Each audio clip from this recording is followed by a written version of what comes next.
Arrivé sur le lieu, à nos attentes, à nos inquiétudes. C'est l'une des caractéristiques aussi que souvent nous apprécions chez les chefs de l'État. Le chef de l'État face au chef coutumier est aussi chef coutumier. Vraiment, il a été disposé à nous écouter.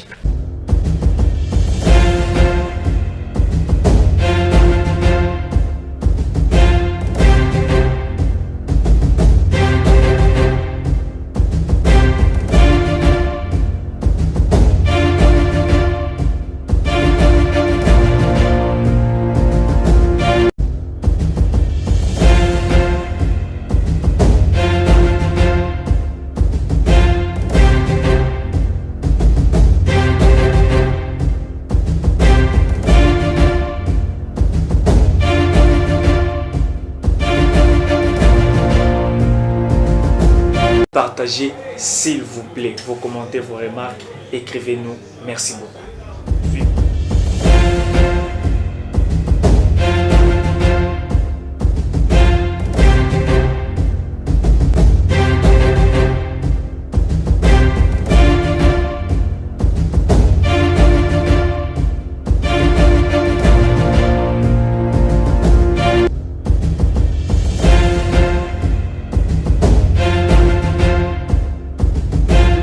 La table du président de la République, Félix-Antoine Tshisekedi Tshilombo, un rapport lui soumis par tous les services de sécurité et de défense de la province. C'était au cours du Conseil de sécurité provincial qu'il a lui-même présidé. Le garant de la nation a aussi donné des nouvelles instructions pour une meilleure sécurité de la province. Le compte-rendu de cette réunion avec le vice-premier ministre en charge de l'Intérieur. Le président de la République a convoqué aujourd'hui le Conseil de sécurité provincial. Il était important pour le chef de l'État, commandant suprême des forces armées, de partager avec tous les chefs de service, mais surtout le gouverneur de la province, d'avoir tous les renseignements sécuritaires sur la province. Et il a reçu l'état des lieux du gouverneur et des différents chefs de service. Et cela lui a permis de donner des instructions à tous ces services et au gouverneur pour assurer la sécurité, la paix et la quiétude de nos populations et du territoire de la province du Kasaï. Chose qui a été faite et je crois que les uns et les autres ont reçu des instructions fermes qu'ils vont exécuter pour sécuriser la population. Les leaders religieux de la province du Kasaï veulent participer à la commission chargée du changement ou de la révision de la Constitution. Ils l'ont dit au chef de l'État au cours d'une audience leur accordée. Félix-Antoine Tshisekedi a bien avant discuté avec le chef coutumier qui plaide, eux, pour l'installation du bureau de la commission consultative de chefs traditionnels. Poursuivant sa mission d'itinérance à Tshikapa, dans la province du Kasaï, ce lundi 30 décembre, le chef de l'État a voulu écouter les représentants de toutes les différentes couches de la population. Le premier à être reçu, c'est donc les autorités coutumières. Ils ont présenté au président de la République, Félix Tshisekedi, les préoccupations majeures de leurs entités, notamment l'installation d'un bureau de la commission consultative. Très attentif à leurs demandes, le chef de l'État a pris l'engagement de donner une suite favorable à leurs demandes. Nous avons reçu le chef de l'État en tant que le premier chef coutumier du pays. Nous avons été tellement contents que nous avons trouvé le chef de l'État disposé à répondre favorablement à nos attentes, à nos inquiétudes. C'est l'une des caractéristiques aussi que souvent nous apprécions chez les chefs de l'État. Le chef de l'État face au chef coutumier est aussi chef coutumier. Vraiment, il a été disposé à nous écouter. Nous avons présenté nos doléances au chef de l'État. Nous espérons que dans sa bonne volonté, qui a toujours été naturelle, il devra donc prendre en considération tout ce que nous lui avons présenté comme cahier de charges pour y apporter des solutions éventuelles. De leur côté, les chefs des confessions religieuses ont également présenté le tableau social de la province du Kasaï. Dans notre entretien avec le chef de l'État, nous l'avons remercié pour les efforts qu'il est en train de conjuguer pour la paix dans la République démocratique du Congo. Nous lui avons posé le problème de la construction de l'université de Tshikapa. Nous lui avons posé le problème des confessions religieuses pour l'appui dans l'agriculture. Nous lui avons posé le problème des personnes avec handicap. Nous lui avons remis un mémo avec un cadeau représentant les armoiries de notre pays. Nous soutenons les réformes constitutionnelles et nous sommes prêts même à participer dans la commission qu'il pourra mettre en place d'ici là. Et nous prions notre Dieu pour que la paix revienne en République démocratique du Congo. Le président de la République a dit tout mettre en œuvre afin d'apporter des réponses concrètes aux problèmes posés. Un masque choco a été remis au chef de l'État par le collectif des chefs coutumiers de 5 territoires du Kasaï.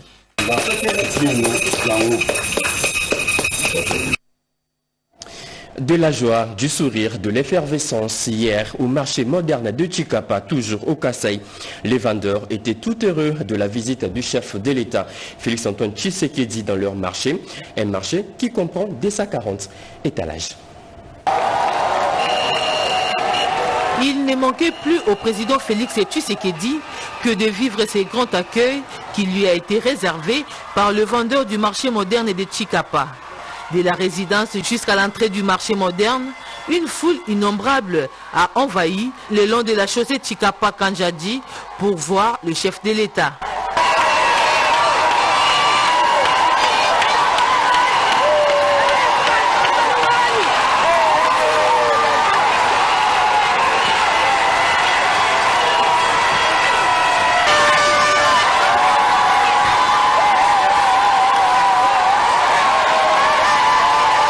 Arrivé sur le lieu, le premier citoyen de la nation a visité le marché moderne inauguré depuis 2022. Le marché comprend au total 240 étalages, 12 magasins, 10 stands et 3 entrepôts, dont 2 sont de 18 mètres carrés et un autre de 10 mètres carrés. Il y a également un centre de santé privé. La seconde visite du chef de l'État dans la ville de Chikapa était sa descente sur le site de construction de la route sur le tronçon Chikapa-Kamako. Le chef de l'État a reçu les explications claires de ce grand projet de construction de la route qui va relier Chikapa à la frontière avec l'Angola. Cette route va désenclaver la province du Kasaï. C'est ici qu'a pris fin le séjour d'itinérance du chef de l'État dans le Grand Kasaï. Le chef de l'État a regagné Kinshasa tout de suite après cette dernière visite.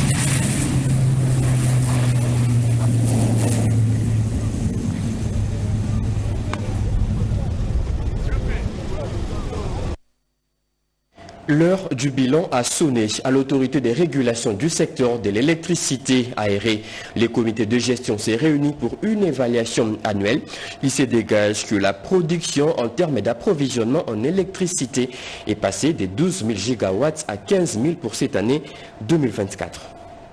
Le directeur général de l'autorité de régulation du secteur de l'électricité, Dr Sandrine Mubengangalula, a eu une journée de travail chargée. Le DG de l'ARE a accordé une audience à la délégation de la compagnie minière. À plus de 200 vœux. Mongafoulé se demande à Kinshasa, basée dans le Yalaba, à laquelle un statut de client éligible a été accordé. Les statuts éligibles étant une qualité reconnue par l'arrêté du ministre de tutelle et la loi sur l'électricité à un grand consommateur d'énergie électrique pour une période de 3 ans. Dr Sandrine Mubenga a expliqué ses accès et le privilège qu'il accorde. Le directeur général de l'ARE en a profité pour faire le point sur le travail que son établissement a abattu depuis 2024. Selon les dernières statistiques, la production annuelle en termes d'approvisionnement en électricité en 2020 était de 12 460 gigawatts et en 2023, celle-ci est passée de 15 800 gigawatts, une augmentation de plus de 22%. Elle a accru davantage fin 2024. Au sujet toujours du suivi, l'ARE a accompagné plusieurs projets, à savoir le projet Noro Sassu alimentant 99 000 personnes en électricité à Bunia, chef-lieu de l'Ituri. Elle a octroyé des certificats de conformité pour les projets des Virunga Énergie SAU pour la distribution de l'électricité à 192 000 personnes à Goma. Sans oublier la centrale hybride photovoltaïque de Goma 1 de 1,3 MW. Des sacs de riz, des bidons d'huile, des poulets et autres vivres remis à plus de 200 veuves de la commune de Mongafula et ceux de la commune de Bandalungwa. Ici à Kinshasa, à la manœuvre, la fondation Femmes Brillantes qui a reçu les soutiens financiers du premier vice-président du Sénat, José Kalalawa Kalala. D'autres détails dans ce reportage. À l'occasion de fêtes de fin d'année, le premier vice-président du Sénat a apporté son soutien aux personnes vulnérables à travers la fondation Femmes Brillantes de Maman Ruth Bilonda Kapata. Cette fondation, engagée depuis 5 ans dans une mission d'aide aux plus démunis et de lutte contre la délinquance juvénile, a organisé une distribution de vivres à plus de 200 veuves et veufs des communes de Mongafula et de Bandal. Répartis en 25 cellules, les bénéficiaires ont reçu de main du secrétaire général représentant Ruth Bilonda Kapata des sacs de riz, des bidons d'huile et des cartons de poulet. Nous, les membres de la cellule des femmes brillantes qui s'engagent, nous vous remercions en ce moment pour amour manifesté et d'avoir pensé à nous. Oh maman, que Dieu vous bénisse, sans oublier notre administrateur, M. Patrick Kapata. Ces gestes solidaires visent à apporter un peu de réconfort à ces familles à l'approche de Nouvel An, grâce au soutien indéfectible du numéro 2 du Sénat, José Kalalawa Kalala. Vraiment, femme brillante et Kambami et pas Maman Ruth Bilonda Kapata. Donc, merci. Nous remercions le premier vice-président du Sénat, José Kalalawa Kalala, à travers Maman Ruth, qui a pensé à faire un geste pour les veuves et orphelins.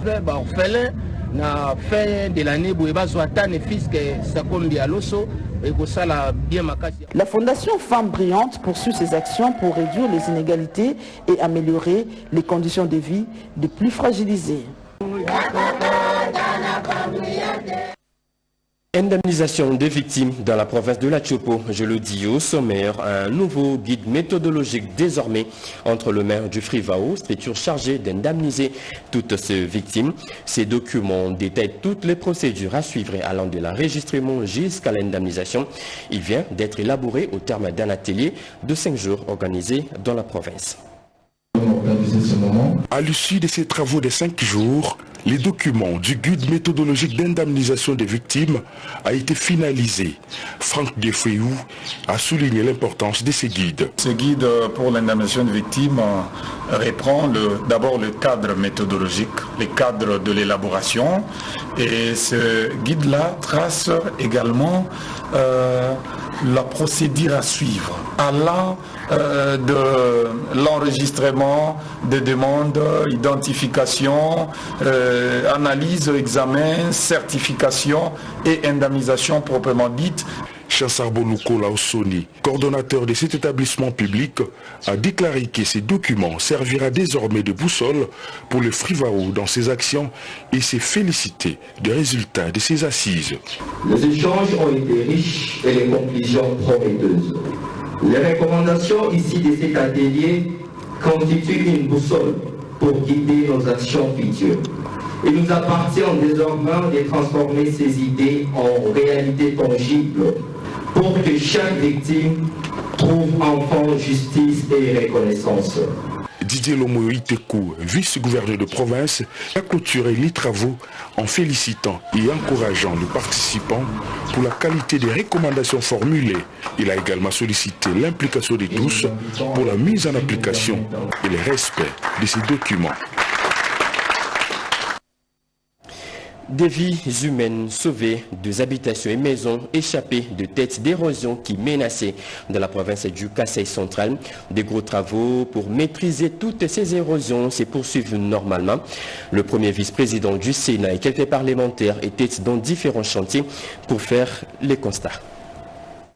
Cette visite, effectuée vendredi 27 décembre 2024, a permis de constater l'évolution des travaux menés par l'entreprise Safrimex sous la supervision du Bureau central de coordination BSECO. Représentant le président de la République, Félix Tshisekedi, lors de son récent passage, le professeur Tshilombaye, accompagné de plusieurs députés nationaux, du directeur général de BSECO et du gouverneur du Kasaï central. Ensemble, ils ont inspecté divers chantiers importants. Ce que je vois ici, c'est extraordinaire. Ici, c'était l'enfer. Je vois des vies qui sont sauvées ici, des familles entières, de maisons qui échappent à cette catastrophe. Ce grand collecteur d'eau qui descend juste là au bas au fond. Ce que l'on voit, c'est quelque chose qu'on n'a pas imaginé de sitôt. Il y a un très sérieux travail qui se fait ici par Safrimex parce que les gens en fait réclament la voirie urbaine. Ce qu'ils pensent dans la voirie urbaine, c'est l'asphaltage des routes. À chaque étape, le professeur Tshilombaye a salué le travail des équipes sur le terrain, les encourageant à poursuivre leurs efforts pour changer le visage de Kananga. Ces projets témoignent selon lui la volonté ferme du chef de l'État de moderniser la ville et d'autres grandes agglomérations du pays. Devant la presse locale, il a souligné un autre aspect positif de ces travaux, la création de 26 000 emplois pour les jeunes. Cette visite constitue également le début de vacances parlementaires pour Tshilombaye, vacances durant lesquelles il prévoit de se rendre à Demba, à Dibaya et à Luisa pour rencontrer son électorat. La route Kananga-Dibaya territoire sera bientôt opérationnelle aux opérateurs commerciaux. Les travaux financés par la fondation chrétienne Barnabé Mwakadi ont été lancés par le président de la FOGECA, Génie Kandé. Plus de précision avec Cédric Yenina. 30 km de route stabilisée à hauteur du village Ngadi. Ce qui était hier une promesse est aujourd'hui une réalité. Kananga, territoire des Dibaya connectés, les travaux de cantonnage manuel ont été lancés à partir de Chikaji par Génie Kandé Mukendi, responsable de l'ONG Force du génie congolais pour l'avenir, FOGECA, au grand bonheur de chefs coutumiers dont les chefs Kassassa, Jean-Prince Kamwina Sampou et Kamwandou. Dans ses propos, Génie Kandé a circonscrit les cadres de sa mission qui s'inscrit du reste dans la vision du chef de l'État, Félix-Antoine Tshisekedi, d'améliorer la connectivité des groupements aux centres urbains. Vision portée par les programmes de développement des 145 territoires. Il a en outre rappelé l'engagement de Barnabé Mwakadi à travers sa fondation qui s'est engagée en collaboration avec l'ONG Force du génie congolais pour l'avenir, d'accompagner les actions du président de la République. Barnabé Mwakadi s'engage pour faire cette route en allant de l'hôpital Tsikaji jusqu'à Dibaya territoire. Nous avons recruté les jeunes et maintenant au travail manuellement jusqu'à ce que nous allons terminer sous la vision de son excellence monsieur le président de la République, chef de l'État, Félix Tshisekedi. Nous sommes aujourd'hui sur les tronçons Tsikaji jusqu'au territoire de Dibaya. Ces travaux sont financés par la fondation chrétienne Barnabé Mwakadi et vont s'étendre sur 6 mois. Trop de taxes et des tracasseries aux frontières dérangent le petit commerçant vendeur des cacao et des cafés dans la province du Nord Kivu. Ils l'ont déploré au cours d'un atelier d'élaboration du rapport final de l'enquête sur le taxes et perceptions illicites dans le secteur du commerce transfrontalier. Séance de validation ce mardi 31 décembre 2024 du rapport d'enquête sur les taxes et perceptions illicites dans le secteur du commerce transfrontalier, café, cacao et énergie. Les commerçants transfrontaliers déplorent la multiplicité des taxes et la multiplicité des services aux frontières, alors qu'en vertu des textes, 4 services seulement sont appelés à œuvrer aux frontières, rappelle Sola Amissi, le deuxième vice-président de la FEC Nord Kivu. C'était pour valider, pour chercher à faire voir aux autorités taxes à payer et les taxes qui sont illicites dans l'espace, qu'il y a beaucoup de ce service qui viennent et tracassent les opérateurs économiques. Et c'est que nous ne voulons pas de tout ce que qu'on a toujours constaté sur les frontières, la petite barrière et la grande barrière. De son côté, le chef de bureau à la division du commerce extérieur, Dieudonné Mwakadiban, pense que l'État doit prendre des mesures fortes pour décourager les tracasseries et faire imposer la loi. Les petits commerçants souffrent et tout cela, tout ce qu'ils font comme dépenses là, c'est sur le dos des consommateurs, donc la population. Donc les défis sont réels, il faut que l'État puisse prendre ses responsabilités. Le maire de Goma, qui a été représenté par le chef de division unique Alexis Ndali-Oragné, a salué la tenue de ces assises qui revêtent d'une importance particulière. Pour que ces petits commerçants frontaliers développent leurs économies afin qu'ils puissent sortir de ces stades petits vers les stades grands commerçants. La séance de validation de ces rapports rentre dans le cadre du projet Moupaka Chambale Toudé, financé par Alerte Internationale, dont la FEC est partie prenante. Les femmes détenues de la prison centrale de Bunia dans le Haut-Touélé appelées à se surpasser de leur sort. Appel lancé par le membre de la fondation Mami Mununga lors de leur descente sur place. Vers la solution définitive aux conditions inhumaines de détention de personnes en panne avec la loi dans le territoire de Ouatsa. Les travaux de construction de cette prison modèle financés par le Trésor public provincial pour une capacité d'accueil de plus ou moins 250 détenus sont presque à leur terme, constate à cœur joie le gouverneur Jean Bakomito Gambou après un tour du berger. Suivant la vision du président de la République, Félix Antoine Tshisekedi, nous essayons de moderniser l'ensemble de nos prisons à Isiro, ici et dans les chefs-lieux des différents territoires. C'est ça aussi, respecter les droits humains. L'entreprise fait déjà un travail appréciable. Nous avons donné quelques directives qui vont suivre, notamment la construction de la cuisine et quelques blocs pour les enfants, même les femmes puissent nous aider à clôturer. Pour le directeur général de la firme Inter-Oriental Builders, IOB, Feni Matsandou, commis à ces travaux, tout sera fin prêt pour rendre l'ouvrage selon les délais lui impartis. Timing qui est notre priorité, fait javier, c'est ça notre détermination. Nous le répétons.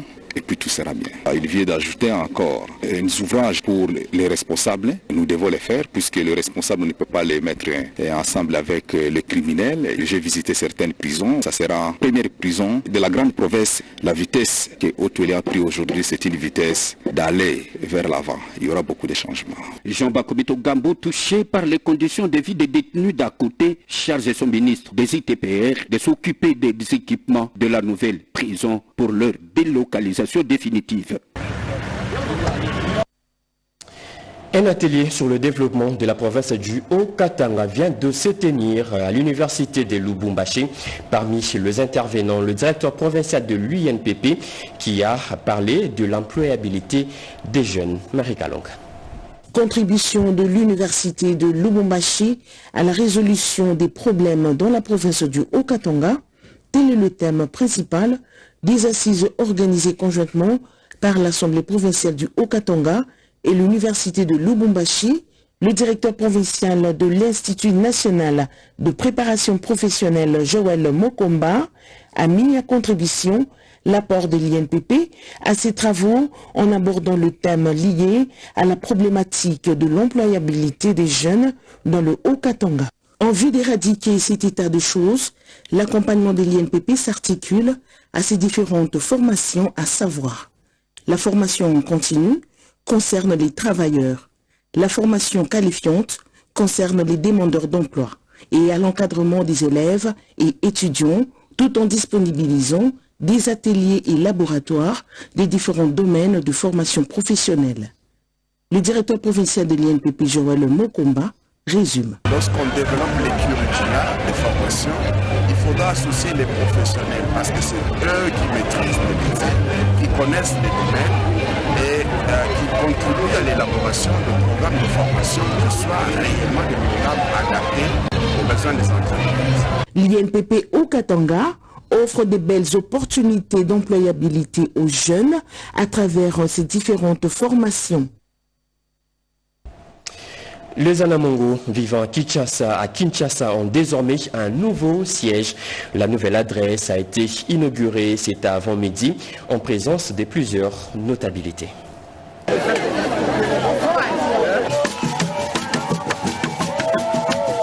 La L'association des Apucho Anamongo a procédé à l'inauguration de son siège national le dimanche 29 décembre 2024. Cet événement vise à renforcer la solidarité parmi les ressortissants mongo de la RDC et à soutenir les initiatives de développement du chef de l'État. L'événement, qui s'est déroulé dans une ambiance festive et chaleureuse, a rassemblé de nombreux membres de la communauté mongo, ainsi que des invités de marque, y compris le représentant du gouvernement et de leaders communautaires. L'objectif principal de cette rencontre était de célébrer l'inauguration du nouveau siège national de l'association. Ce lieu sera non seulement un point de rencontre pour la communauté, mais aussi un centre de ressources pour les soutiens aux projets de développement dans les zones où vivent les Mongos. Lors de son discours, le président de l'association a souligné l'importance de l'unité et de la solidarité parmi les ressortissants mongos. Ces sièges est le symbole de notre engagement envers notre communauté et notre pays, a-t-il déclaré. Nous visons à collaborer avec le gouvernement pour soutenir les initiatives de développement qui amélioreront les conditions de vie dans notre région d'origine. Cette inauguration marque un tournant significatif pour les communautés. Les Apucho Anamongo témoignent d'un engagement renouvelé envers le développement social et économique de la République démocratique du Congo.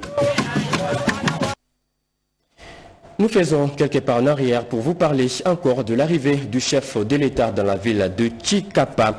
Parmi les notabilités présentes pour accueillir le chef de l'État figure le ministre de Pêche et Élevage, Rodé Panda. De très bonnes impressions. Le chef de l'État était très content.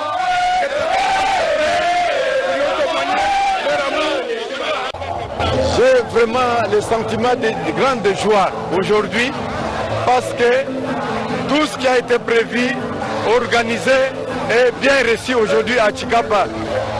Chikapa aujourd'hui est dans la joie de pouvoir accueillir notre chef de l'État. Je suis très content de l'organisation. Oui, comme vous le savez, ça c'est la base naturelle du chef. Ici, on le savait. Vous-même, vous l'avez constaté. Partout, il y a eu des pluies. Mais ici, chez nous, là où il y a le vrai Kasaï, vous avez vu que le ciel était très clair pour vous témoigner l'immense joie, pour vous témoigner la mobilisation, la joie qu'a les filles et fils de Kasaï d'accueillir le chef de l'État. La gratuité de la maternité est désormais une réalité dans la province du Kasaï oriental. Juste après le lancement de la première phase par le chef de l'État, le Fonds de promotion de la santé met toutes les énergies en place pour la réussite totale de ces vastes programmes. Regardons. Poursuivant son séjour au Kasaï oriental, dans le cadre du lancement de la gratuité de la maternité, programme du chef de l'État, Félix-Antoine Tshisekedi Tshilombo, la directrice générale adjointe du Fonds pour la promotion de la santé, professeure Claudine Chimangambouyi, a pris part à une séance de travail organisée à la division provinciale de la santé, avec toutes les parties prenantes au secteur de la santé, aussi en présence du ministre provincial de la Santé. Nous avait invités à venir dans le cadre de cette réunion à expliquer qu'est-ce qu'on entend par le programme, qu'est-ce qui est attendu de nous et qu'est-ce qui est attendu des médecins, chefs des zones, de chacun, quelle est la part à jouer pour que cela réussisse. Comprendre aussi la couverture santé universelle, parce que ce sont des établissements qui entrent justement de facilitation pour la couverture santé universelle.